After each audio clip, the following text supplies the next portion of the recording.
Bab 15. Pejabat sebelum Havelar menginginkan kebaikan, tapi rupanya dia takut pula dapat amarah atasannya. Dia banyak anak dan miskin pula.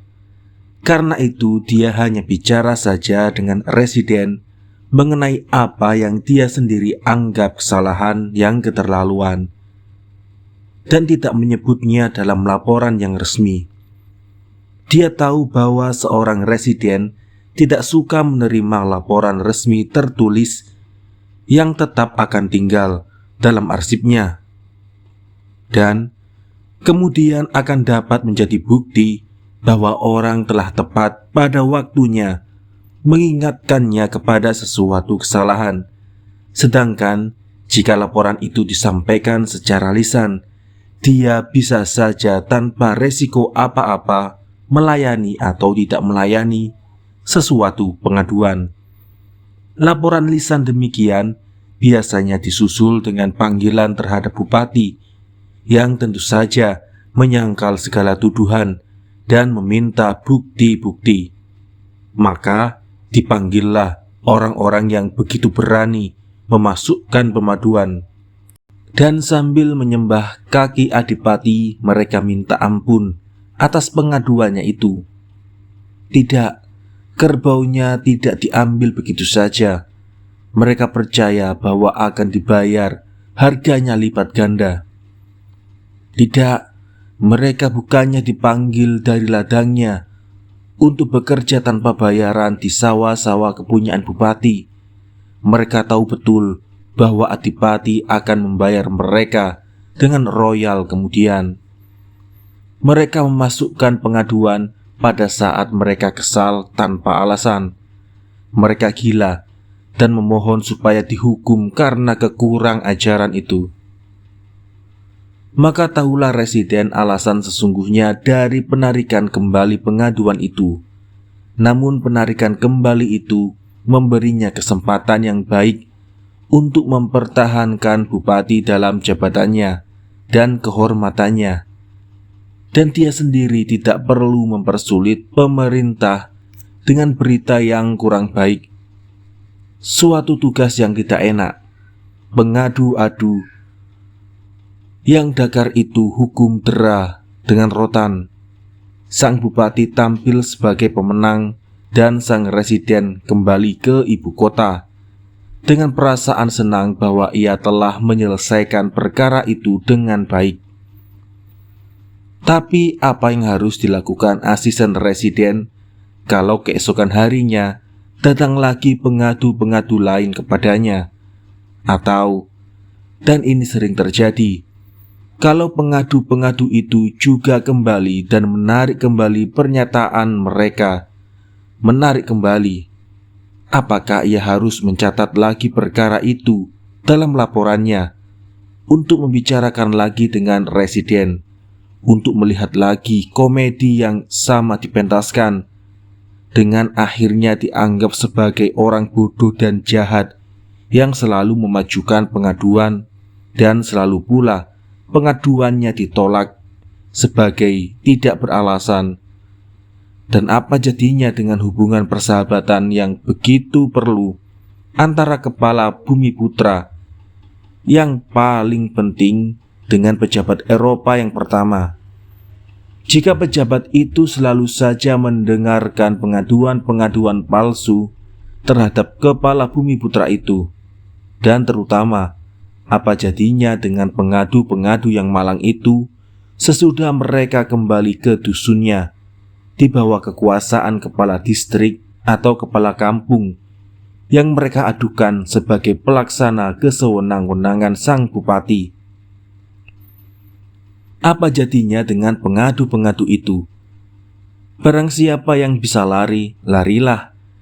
Itulah sebabnya begitu banyak orang Banten di provinsi-provinsi berdekatan. Itulah sebabnya begitu banyak penduduk Lebak di antara pemberontak-pemberontak di distrik-distrik Lampung.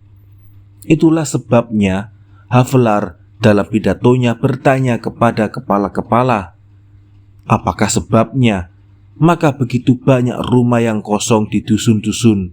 Dan mengapa kebanyakan orang lebih suka bernaung di hutan-hutan di tempat lain dari berdiam di hutan-hutan Banten Kidul yang sejuk. Tapi tidak semua orang dapat melarikan diri. Orang yang pagi hari mayatnya terapung menghilir sungai, sesudah ia malam sebelumnya secara diam-diam, ragu-ragu, ketakutan, minta bertemu dengan asisten residen.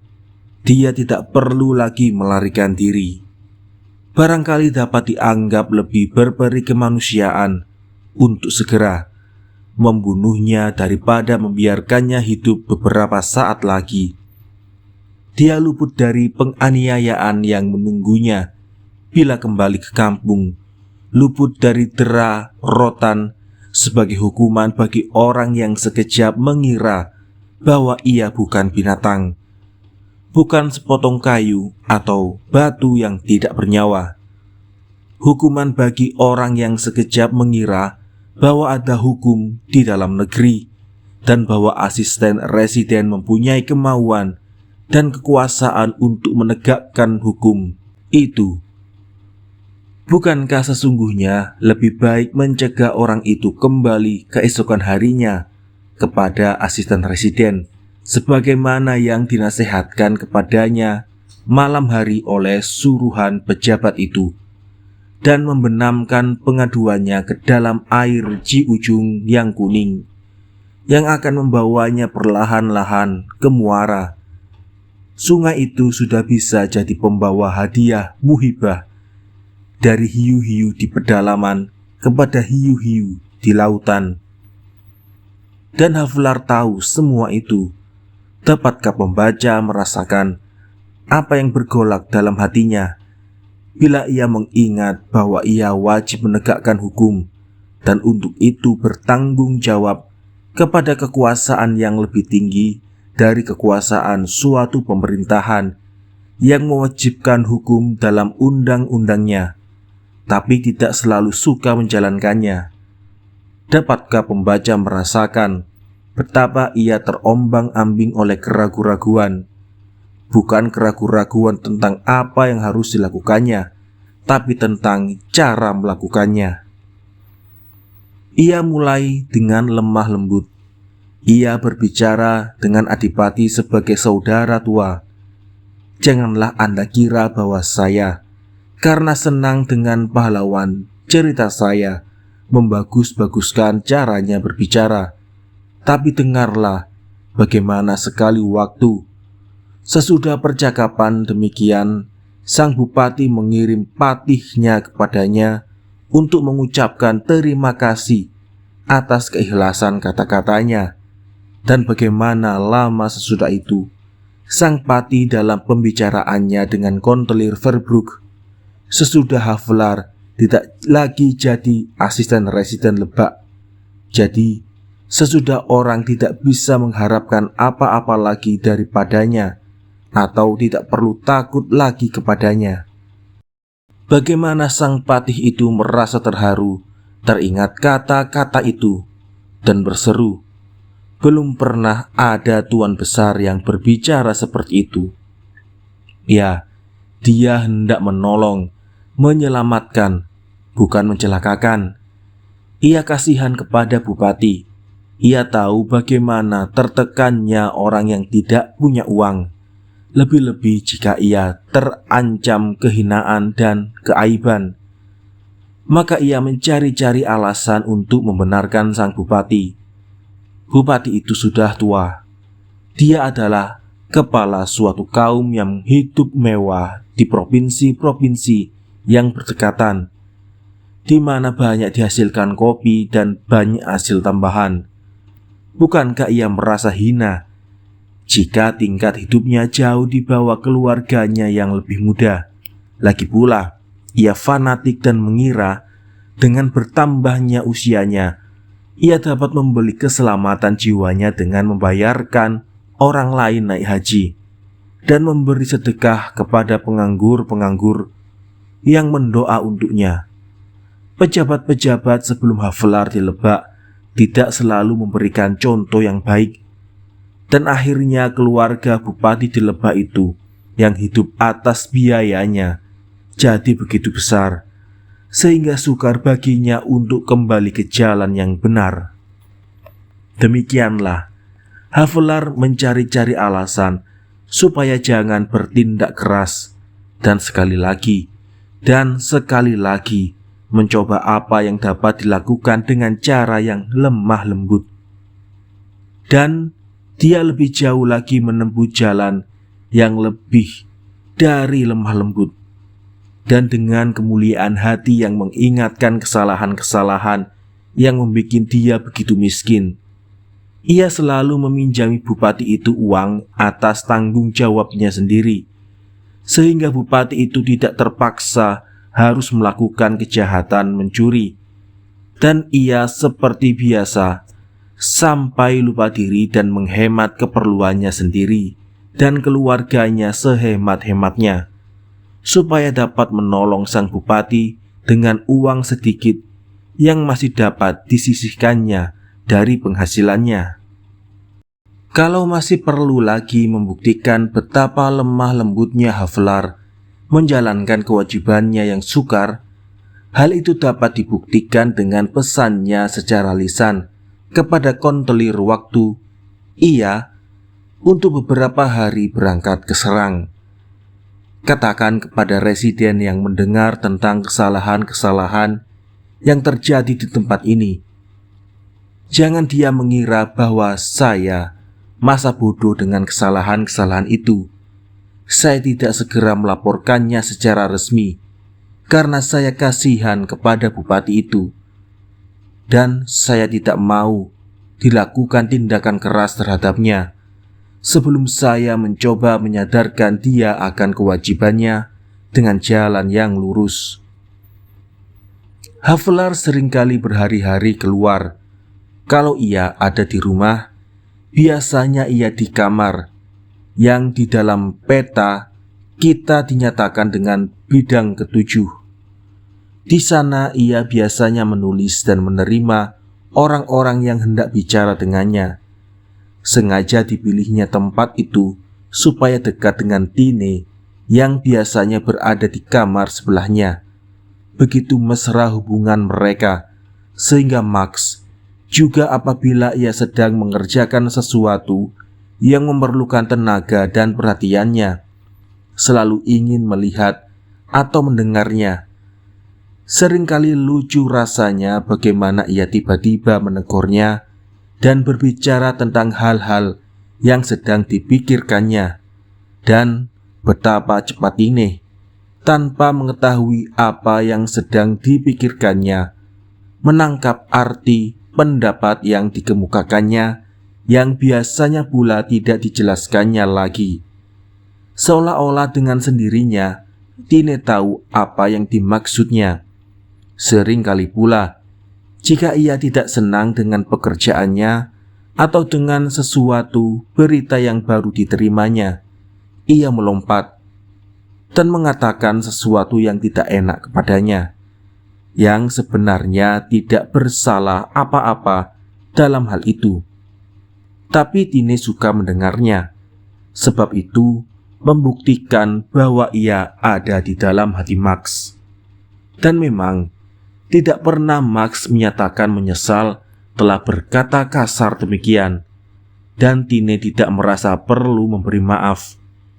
Ini bagi mereka sama saja seolah-olah orang meminta maaf kepada diri sendiri karena memukul kepalanya sendiri, saking kesalnya. Tine mengenalnya baik sekali sehingga ia tahu bila ia harus datang kepadanya untuk memberinya hiburan sebentar, tepat pada waktu suaminya memerlukan nasihatnya, dan ia tahu pula bila ia harus meninggalkannya seorang diri. Di kamar itulah Havelar duduk pada suatu pagi, ketika kontelir masuk dengan surat baru saja diterima di tangannya. Ini perkara yang sukar, katanya sambil masuk. Sukar sekali. Jika saya katakan bahwa surat itu hanya berisi perintah untuk memberitahukan kepada Havelaar mengapa ada perubahan dalam harga-harga kayu dan upah kerja, maka pembaca akan berkata, cepat sekali Kontelir Verbroek menganggap sesuatu sukar. Jadi, perlu segera saya tambahkan bahwa kebanyakan orang lain pun akan merasa sukar menjawab soal yang mudah itu. Beberapa tahun yang lalu di Rangkas Betung didirikan sebuah penjara. Sudah umum diketahui bahwa pejabat-pejabat di pedalaman Pulau Jawa pandai mendirikan gedung-gedung yang harganya beribu-ribu dengan hanya mengeluarkan beberapa ratus rupiah. Mereka dengan demikian jadi terkenal sebagai orang yang cakap dan rajin untuk jabatan negeri.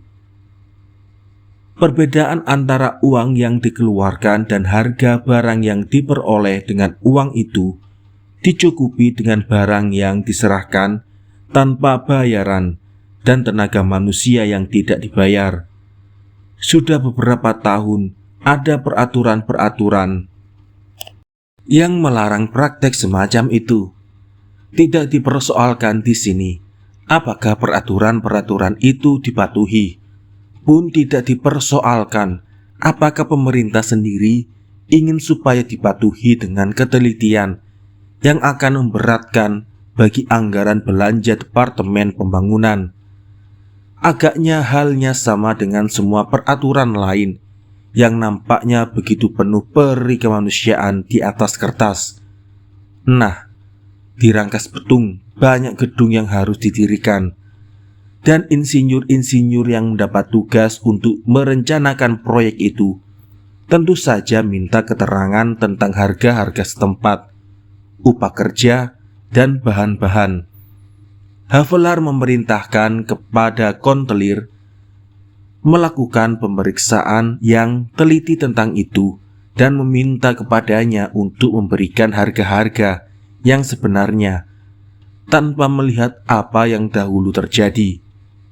Dan Verbroek memenuhi permintaan itu. Tapi sekarang ternyata harga-harga itu tidak sama dengan yang dilaporkan beberapa tahun lalu. Perbedaan itulah yang sekarang ditanyakan sebabnya. Dan itulah yang dianggap oleh Verbroek begitu sukar. Havelaar yang tahu benar apa yang tersembunyi di belakang soal yang nampaknya sederhana itu menjawab bahwa ia akan memberitahukan secara tertulis pikiran-pikirannya mengenai kesukaran itu. Dan saya menemukan di antara surat-surat yang terletak di meja saya sebuah salinan dari surat yang dijanjikan itu. Jikalau pembaca mengeluh, saya menyodorkan kepadanya surat menyurat mengenai harga-harga kayu yang nampaknya bukan urusannya. Saya minta perhatiannya bahwa di sini sebenarnya ada soal lain, yakni keadaan rumah tangga pemerintahan Hindia, dan bahwa surat-surat yang diceritakan tidak hanya menyoroti optimisme buat-buatan yang telah saya sebut, tapi melukiskan pula kesukaran-kesukaran yang dihadapi oleh orang seperti Havelaar yang hendak menempuh jalan lurus ke depan dan tanpa melihat ke belakang. Nomor 114, Rangkas Betung, 15 Maret 1856. Kepada Kontelir Lebak. Ketika saya meneruskan kepada Anda surat dari Direktur Pekerjaan Umum tanggal 16 Februari yang lalu, nomor 271-354, saya minta kepada Anda menjawab apa yang tersebut dalam surat itu setelah membicarakannya dengan Bupati, dengan memperhatikan apa yang saya tulis dalam surat saya tanggal 5 bulan ini, nomor 97. Surat itu mengandung beberapa petunjuk umum mengenai apa yang dianggap pantas dan adil, dalam menentukan harga-harga bahan-bahan yang harus diserahkan oleh rakyat kepada pemerintah dan atas pesanan pemerintah. Dengan surat Anda tanggal 8 bulan ini nomor 6, Anda telah memenuhi permintaan itu dan saya percaya. Menurut pengetahuan Anda yang jujur, sehingga saya percaya akan pengetahuan Anda mengenai keadaan setempat dan pengetahuan bupati, telah mengirimkan laporan yang telah Anda susun itu kepada residen. Sesudah itu menyusul sepucuk surat dari pejabat tinggi itu tanggal 11 bulan ini nomor 326, di mana diminta keterangan tentang perbedaan antara harga-harga yang saya laporkan dan harga-harga yang dikeluarkan tahun 1853 dan 1854 waktu mendirikan sebuah penjara. Tentu saja saya serahkan surat itu kepada Anda dan memerintahkan kepada Anda dengan lisan untuk membenarkan laporan Anda. Hal mana tidak begitu sukar, karena Anda dapat berpegang pada peraturan-peraturan yang saya berikan dalam surat saya tanggal 5 bulan ini, dan yang telah berkali-kali kita bicarakan dengan lisan secara panjang lebar. Hingga ini segalanya mudah dan berjalan berangsur-angsur. Tapi kemarin Anda datang ke kantor saya dengan surat dari residen di tangan Anda, dan Anda mulai bicara tentang kesukaran menyelesaikan soal yang tersebut di dalamnya. Saya lihat lagi pada Anda keengganan untuk menyebut beberapa soal pada namanya yang sebenarnya. Suatu hal yang sudah berkali-kali saya katakan kepada Anda, antara lain baru-baru ini waktu residen hadir. Suatu hal yang dengan singkat saya sebut sikap setengah-setengah, dan saya telah peringatkan Anda baik-baik berkali-kali terhadap sikap semacam itu. Dan sikap setengah-setengah tidak akan menghasilkan apa-apa. Separuh baik sama dengan tidak baik, separuh benar sama dengan tidak benar. Dengan gaji yang penuh, dengan pangkat yang penuh, sesudah mengangkat sumpah yang penuh dan jelas, haruslah orang melakukan kewajibannya secara penuh. Jika perlu, keberanian untuk melaksanakan kewajiban itu, maka haruslah orang memiliki keberanian itu. Saya tidak akan berani untuk mempunyai keberanian itu, sebab lepas dari ketidakpuasan dengan diri sendiri sebagai akibat dari melalaikan kewajiban atau keteledoran, kita lebih susah dan lebih besar lagi bahayanya jika kita mencari-cari dalih-dalih selalu dan di mana-mana menghindari bentrokan. Lebih senang mencari jalan bijaksana, lebih baik dan lebih mudahlah bagi kita untuk menempuh jalan yang lurus. Sewaktu menyelesaikan suatu perkara yang sangat penting, yang sekarang ini telah sampai kepada gubernmen untuk dipertimbangkan, dan yang sebenarnya Anda, karena jabatan Anda harus turut serta memecahkannya secara diam-diam, saya membiarkan Anda seolah-olah tidak tahu menahu, dan hanya secara berkelakar saya sekali-kali menyebutnya. Misalnya, ketika baru-baru ini laporan Anda tiba ke tangan saya mengenai sebab musabab, kemiskinan, dan bahaya kelaparan di kalangan penduduk, saya menulis kepada laporan itu, semua ini mungkin benar, tapi bukan seluruh kebenaran, bukan pula kebenaran yang paling penting, sebab utamanya lebih dalam lagi. Anda membenarkan catatan saya itu sepenuhnya, dan saya tidak mempergunakan hak saya untuk menuntut Anda supaya juga menyebutkan kebenaran utama itu. Saya punya banyak alasan untuk bersabar, antara lain Saya merasa tidak adil menuntut dari Anda apa yang kebanyakan orang lain juga tidak akan dapat lakukan sekiranya mereka di tempat Anda. Memaksa Anda tiba-tiba begitu saja meninggalkan kebiasaan untuk tidak berterus terang dan segan kepada orang. Hal mana bukanlah kesalahan Anda, tapi kesalahan pimpinan yang diberikan kepada Anda. Akhirnya saya ingin lebih dulu memberi Anda contoh betapa lebih sederhana dan lebih mudah melakukan kewajiban secara keseluruhan daripada separuh-separuh. Tapi sekarang sesudah saya beberapa hari pula lebih lama melihat Anda di bawah perintah saya, dan sesudah saya berkali-kali memberi Anda kesempatan untuk mempelajari prinsip-prinsip yang akhirnya akan menang, kecuali jika saya keliru. Saya ingin supaya Anda menerimanya, supaya Anda mempergunakan tenaga yang bukannya tidak ada, tapi yang tidak dipergunakan lagi. Tenaga yang rupanya diperlukan untuk senantiasa menurut pengetahuan Anda dan menurut bisikan nurani Anda, mengatakan dengan terus terang apa yang harus dikatakan, dan supaya Anda tinggalkan sikap takut-takut dan tampil dengan berani memperjuangkan sesuatu kepentingan. Jadi saya mengharapkan sekarang suatu laporan yang sederhana tapi lengkap, yang menurut pendapat Anda menjadi sebab perbedaan harga antara sekarang dan tahun 1853 dan 1854. Saya harap dengan sangat supaya jangan ada satu bagian kalimat dari surat ini yang Anda anggap bertujuan untuk menyakiti hati Anda.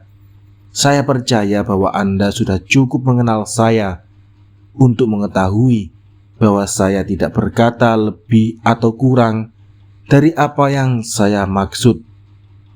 Lagi pula perlu saya tegaskan bahwa kata-kata saya ini sebenarnya bukan terutama tertuju kepada Anda,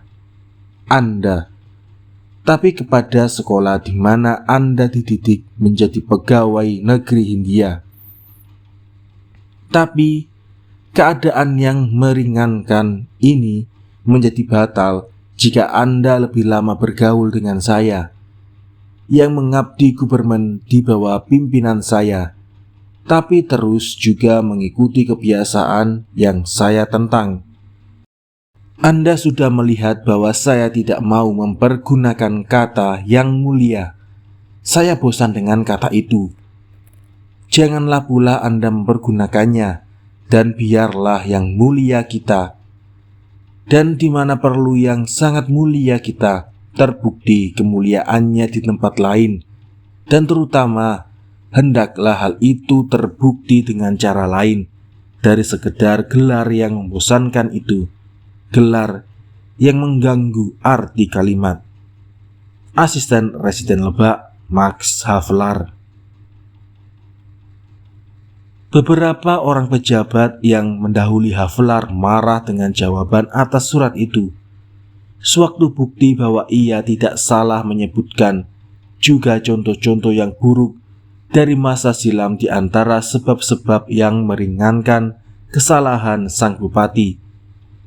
Saya mendahului waktu dengan menyebutkan surat ini untuk memperlihatkan dari sekarang bahwa Havelaar tidak banyak harapan akan mendapat bantuan dari kontelir. Dalam hal ia harus berterus terang mengenai soal-soal lain yang lebih penting, jika kontelir itu yang pasti adalah seorang manusia yang baik, diminta mengatakan yang sebenarnya, memberikan perhitungan harga-harga kayu, batu, kapur, dan gaji, dan bahwa Havelaar bukan saja harus melawan kekuasaan orang-orang yang mendapat keuntungan dari kejahatan, tapi juga harus melawan keengganan orang-orang yang tidak merasa terpanggil atau cakap untuk bertindak dengan berani, meskipun mereka itu sendiri tidak membenarkan kejahatan itu seperti dia. Barangkali juga sesudah membaca surat itu, orang tidak lagi akan begitu menganggap hina orang Jawa yang sifatnya selalu mau tunduk seperti budak, yang dengan cara pengejut menarik kembali tuduhannya jika kepalanya hadir, meskipun tuduhannya itu beralasan. Sebab jika dipikir bahwa banyak alasan untuk takut juga bagi pejabat Eropa yang boleh dianggap kecil kemungkinannya bahwa orang akan membalas dendam terhadapnya, maka apakah bencana yang menunggu petani miskin yang sama sekali berada dalam kekuasaan penindas-penindasnya yang diadukannya di desa yang jauh dari ibu kota? Apakah mengherankan bahwa orang-orang miskin itu takut akan akibat kelancangannya, mencari selamat dari akibat-akibat itu, atau memperlembutnya sambil tunduk dengan kerendahan itu? Dan bukanlah hanya kontelir Verbroek yang melakukan kewajibannya dengan takut-takut sebagaimana pantasnya pada orang yang melalaikan kewajiban, pun jaksa kepala Bumi Putra yang di pengadilan negeri bertindak sebagai penuntut umum lebih suka datang malam-malam di rumah Havelaar, tidak kelihatan dan tanpa pengiring. Orang yang harus memberantas pencurian, orang yang ditugaskan menangkap basah pencuri yang mengendap-endap, dia sendiri yang menyelinap-menyelinap seolah-olah dialah pencuri yang takut tertangkap basah. Dengan langkah perlahan-lahan memasuki rumah dari belakang, sesudah mengetahui betul bahwa tidak ada orang di sana yang akan dapat membuka rahasianya sebagai orang yang melalaikan kewajiban. Apakah mengherankan bahwa jiwa Havelaar merasa sedih dan bahwa Tine lebih dari yang sudah-sudah perlu memasuki kamarnya untuk menghiburnya jika ia melihat betapa Havelaar duduk bertopeng dagu. Meskipun demikian, keberatan yang paling besar baginya bukanlah keengganan orang-orang yang mendampinginya, bukan pula orang-orang yang secara pengejut membantu kebatilan, padahal mereka meminta bantuannya. Tidak, seorang diri pun ia mau menegakkan keadilan, tanpa atau dengan bantuan orang lain. Ya, dengan melawan semua orang, biarpun ia berhadapan dengan orang yang memerlukan sendiri keadilan itu. Sebab itu, dia tahu betapa besar pengaruhnya kepada rakyat, dan dia tahu bagaimana besar kuasanya untuk memengaruhi jiwa mereka. Apabila orang-orang yang tertindas itu datang memenuhi panggilan pengadilan untuk mengatakan lagi dengan suara keras apa yang mereka bisikkan kepadanya malam hari dalam kesepian, dan bagaimana tenaga kata-katanya lebih kuat dari ketakutan mereka terhadap pembalasan dendam dari kepala distrik atau bupati. Jadi dia tidak merasa terhambat karena takut bahwa orang-orang yang dilindunginya akan melepaskan tekadnya untuk membela perkaranya sendiri. Tapi berat sekali baginya untuk mengadukan adipati yang tua itu. Itulah sebabnya maka ia ragu-ragu. Sebab sebaliknya, dia pun tidak boleh mengalah kepada perasaan enggan, karena seluruh rakyat, kecuali demi keadilan, juga berhak untuk dikasihani. Dia ragu-ragu bukan karena takut akan penderitaan sendiri, sebab meskipun dia tahu bahwa pemerintah pada umumnya tidak suka dengan bupati diadukan, dan bahwa lebih mudah untuk memecat seorang pejabat Eropa dari menghukum seorang kepala Bumi Putra, dia mempunyai alasan khusus untuk percaya bahwa justru pada saat ini ada dalil-dalil lain dari yang lazim dalam mempertimbangkan perkara demikian. Adalah benar bahwa tanpa pikiran itu pun ia akan melakukan kewajibannya juga, Lebih-lebih lagi, jika menurut anggapannya bahayanya bagi dirinya dan keluarganya lebih besar dari yang sudah dikatakan betapa ia tertarik kepada kesukaran, betapa ia ingin berkorban. Tapi menurut pendapatnya, tarikan pengorbanan diri di sini tidak ada. Dan ia khawatir bahwa jika pada akhirnya ia harus berjuang lebih keras melawan ketidakadilan, ia tidak akan merasakan kenikmatan telah memulai pertarungan itu sebagai orang yang paling lemah. Ya, itulah yang dia takuti. Dia mengira bahwa di tampuk pemerintahan ada gubernur jenderal yang akan menjadi sekutunya. Dan ini merupakan pula keanehan dalam otaknya, bahwa pikiran itu menahannya untuk mengambil tindakan yang keras, menahannya lebih lama dari alasan apapun yang lain, karena ia enggan melawan ketidakadilan pada saat ia menganggap keadilan lebih kuat dari biasanya. Sudah saya katakan dalam percobaan memberikan tabiatnya bahwa ia naif dalam segala ketajamannya. Saya akan mencoba menerangkan bagaimana Havelaar tiba pada pendapat itu. Sedikit sekali pembaca Eropa yang dapat membayangkan dengan sebenarnya bagaimana tingginya derajat yang harus ditempati oleh seorang gubernur jenderal sebagai manusia, supaya tidak tetap berada di bawah derajat tugas yang harus dilakukannya. Dan bukanlah suatu pendapat yang keras apabila saya beranggapan bahwa sedikit sekali, barangkali tidak ada orang yang telah dapat memenuhi syarat yang begitu berat, lepas dari sifat-sifat yang istimewa dari hati dan kepala diperlukan untuk itu. Cobalah ingat betapa memeningkan tingginya orang itu tiba-tiba ditempatkan.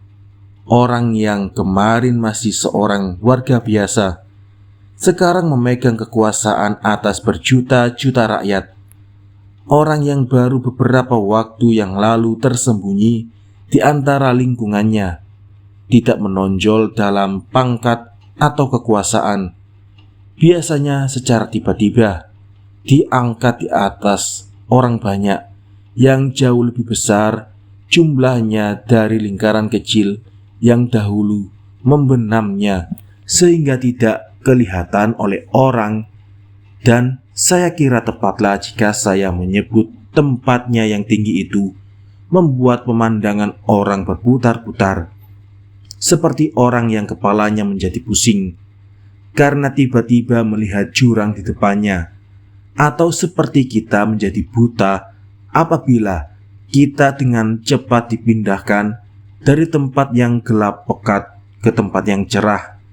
Saraf mata kita atau benak kita tidak tahan terhadap peralihan demikian, meskipun saraf kita itu kuat sekali. Jadi, jika pengangkatan gubernur jenderal itu saja seringkali sudah mengandung sebab-sebab kerusakan mental, juga bagi orang yang mempunyai otak dan hati yang baik sekali, apakah yang dapat kita harapkan dari orang yang sebelum pengangkatan itu sudah mempunyai banyak kekurangan? Dan sekalipun kita percaya bahwa raja selalu cukup mendapat informasi sebelum ia menaruh tanda tangannya yang mulia di bawah surat keterangan bahwa ia yakin akan kesetiaan yang terpuji, kerajinan, dan kecakapan, wakil yang diangkatnya itu, sekalipun kita menerima bahwa wakil raja yang baru itu memang rajin, setia, dan cakap, masih kita bertanya-tanya apakah kerajinan dan terutama kecakapannya itu cukup tinggi di atas ukuran sedang untuk memenuhi syarat-syarat panggilan jiwa. Sebab soalnya bukan apakah orang yang meninggalkan kabinet raja di Gravenhage itu untuk pertama kali sebagai gubernur jenderal. Pada saat itu mempunyai kecakapan yang akan diperlukan dalam jabatan yang baru. Ini tidak mungkin. Dengan pertanyaan kepercayaan atas kecakapannya, hanya dimaksudkan anggapan bahwa ia dalam lingkungan kerja yang lain sama sekali pada sesuatu saat, seolah-olah dengan mendapat ilham akan mengetahui apa yang di Gravenhage tidak mungkin telah dipelajarinya. Dengan lain perkataan, bahwa ia seorang geni yang tiba-tiba harus tahu dan harus bisa apa yang tidak diketahuinya dan apa yang dia tidak bisa. Geni seperti itu jarang ada, pun antara orang-orang yang bernaung di bawah karunia raja-raja. Karena saya bicara tentang manusia geni, Anda merasa bahwa saya hendak melangkai saja apa yang dapat dikatakan tentang sekian banyak wakil raja. Pun saya enggan menyisipkan dalam buku saya halaman-halaman yang merusak maksud baik karya ini, halaman-halaman yang menyebabkan orang mengira bahwa saya dengan sengaja mencari-cari cerita skandal. Jadi saya lewati saja hal ihwal yang menyangkut beberapa orang tertentu. Tapi sebagai sejarah penyakit umum keadaan para gubernur jenderal, saya rasa bolehlah saya catatkan.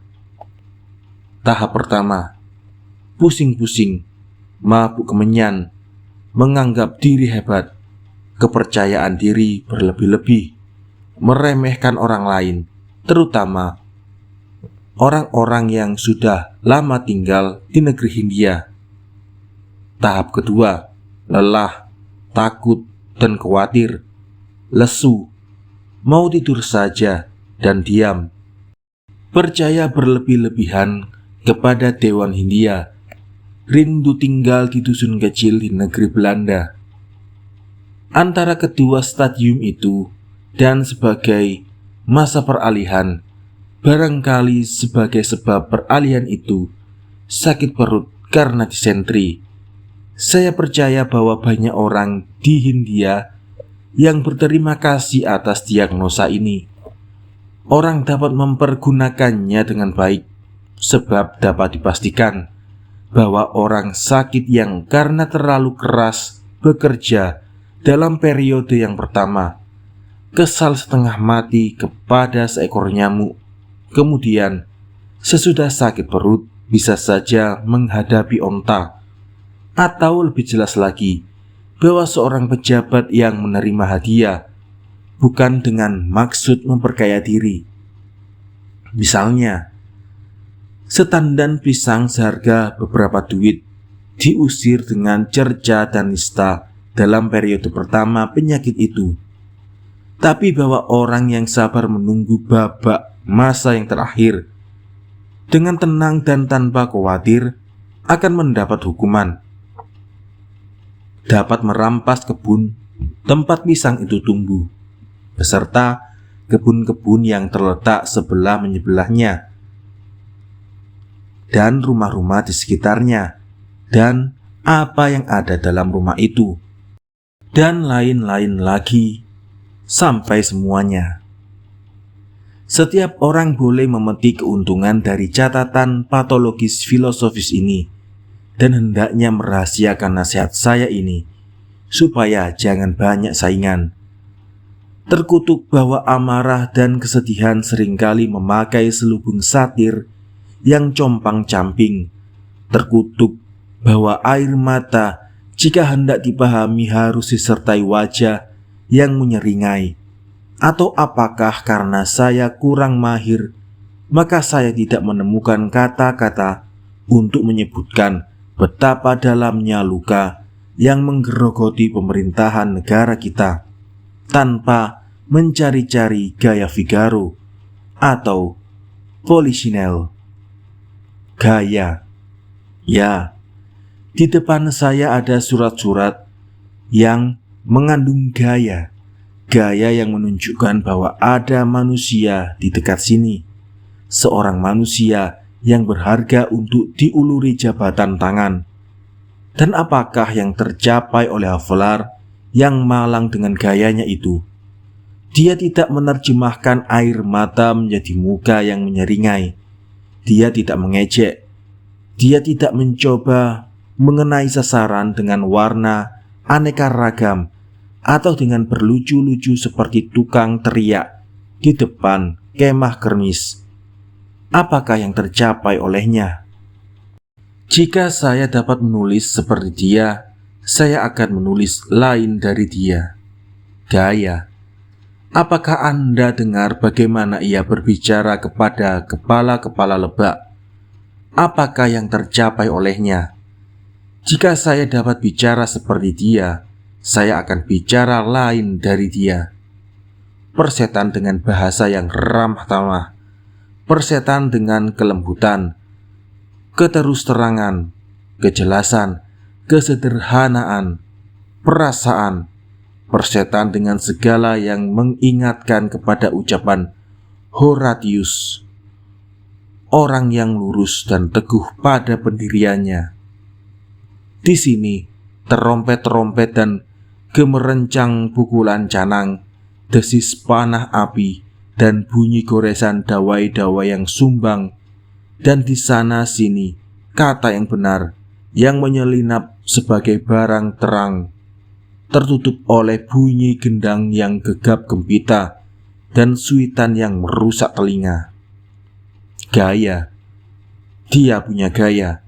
Jiwanya terlalu kaya untuk membenamkan pikirannya dalam kata-kata seperti saya mendapat kehormatan dan paduka yang mulia, dan menyerahkan dengan hormat untuk dipertimbangkan, yang merupakan kenikmatan dalam dunia kecil tempat ia bergerak. Jika ia menulis, sesuatu merasuk ke dalam diri Anda waktu membacanya, dan membuat Anda mengerti betapa awan bergumpal-gumpal pada cuaca buruk mengandung guru mendayu-dayu, dan bahwa Anda bukannya mendengar bunyi gemertak guru kaleng di atas tonil. Jika ia mencetuskan api dari buah pikirannya, kita merasakan kepanasan api itu, kecuali jika kita seorang komistulen atau gubernur jenderal atau clerk yang menulis laporan buruk tentang ketenangan yang tenang, dan apakah yang tercapai olehnya. Jadi jika saya hendak didengar dan terutama dipahami, saya harus menulis lain daripadanya. Tapi bagaimana? Demikianlah pembaca, saya mencari jawaban atas pertanyaan bagaimana itu. Dan itulah sebabnya maka buku saya isinya aneka ragam. Ia adalah peta contoh-contoh. Boleh pilih. Nanti saya akan berikan kepada Anda kuning atau biru atau merah menurut kehendak Anda. Havelaar sudah seringkali melihat penyakit gubernur itu pada sekian banyak penderita, dan acap kali dalam jiwa yang rendah, sebab ada penyakit-penyakit residen, kontelir, surnumerer yang seperti itu, yang dalam hubungannya dengan yang pertama, seperti hubungan penyakit campak dengan penyakit cacar, dan akhirnya dia sendiri pernah menderita penyakit itu. Sudah sekian banyak ia melihat semua itu, sehingga ia mengenal baik gejala-gejalanya. Gubernur jenderal sekarang ini, pada permulaan penyakitnya, dilihatnya tidak begitu pusing, kepalanya seperti kebanyakan yang lain. Dan dari kenyataan itu, ia menarik kesimpulan bahwa perkembangan selanjutnya penyakit itu juga akan menempuh jurusan lain. Karena itu ia khawatir bahwa ia akan ternyata yang paling kuat jika ia pada akhirnya harus tampil sebagai pembela keadilan yang menjadi hak penduduk Lebak.